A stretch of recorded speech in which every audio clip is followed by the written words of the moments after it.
Hey guys, Kevin here with your KevCAM tip of the day today.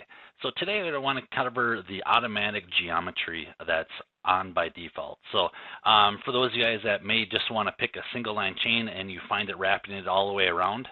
So if we click on chain right here, it goes all the way around, but maybe I just wanted to pick that one. So then I have to come over here, uncheck these, delete that chain. And now it will just do a single line entity and I can accept that.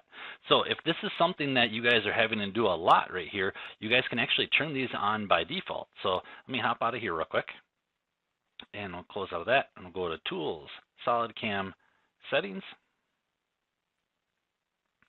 And we'll go right to the Geometry button, and right here is where you can turn those off. So if I turn these off now, every time I go to click that geometry, it's not going to try to wrap it around the entire part.